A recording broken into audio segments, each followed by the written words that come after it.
Kenapa Yesus harus pilih jalan salib? Pernah gak kamu berpikir, kalau Yesus itu Tuhan, kenapa dia harus mati di kayu salib? Kenapa nggak langsung saja bilang, dosamu sudah diampuni? Kenapa harus darah?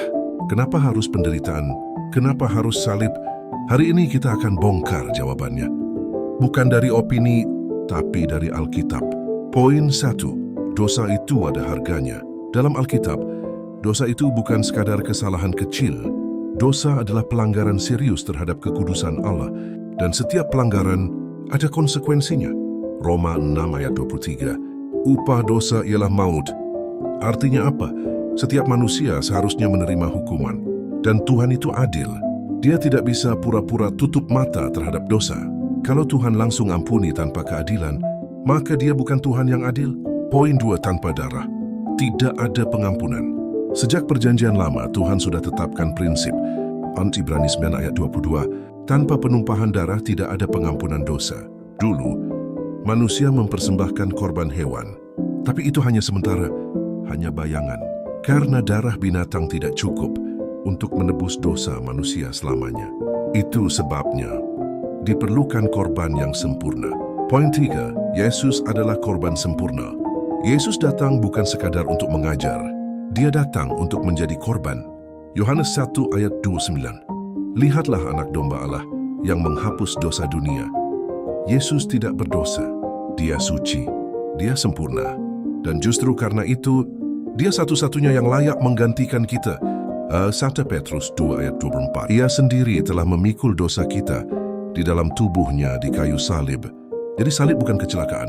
Salib adalah misi. Poin 4, salib adalah titik temu keadilan dan kasih. Di salib terjadi sesuatu yang luar biasa. Keadilan Tuhan tetap ditegakkan. Dosa tetap dihukum. Tapi yang dihukum bukan kita. Yesus mengambil posisi kita. Yesaya 53 ayat 5. Dia tertikam oleh karena pemberontakan kita. Dan di saat yang sama, kasih Tuhan dinyatakan sepenuhnya.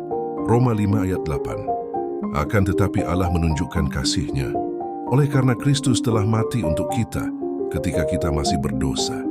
Salib adalah tempat di mana keadilan dan kasih bertemu. Poin ini adalah rencana sejak awal.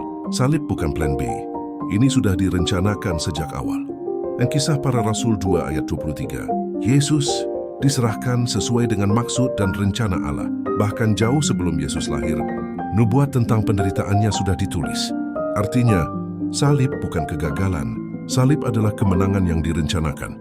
Penutup. Jadi kenapa Yesus memilih jalan salib? Karena dosa harus dihukum. Karena pengampunan butuh darah. Karena kita butuh pengganti. Dan karena Tuhan sangat mengasihi kita. Salib bukan kelemahan. Salib adalah bukti bahwa kasih Tuhan lebih besar daripada dosa kita. Yohanes 3 ayat 16. Karena begitu besar kasih Allah akan dunia ini. Kalau hari ini kamu sadar, Yesus sudah bayar semuanya. Pertanyaannya, apakah kamu mau menerima kasih itu? Tuhan Yesus mengasihimu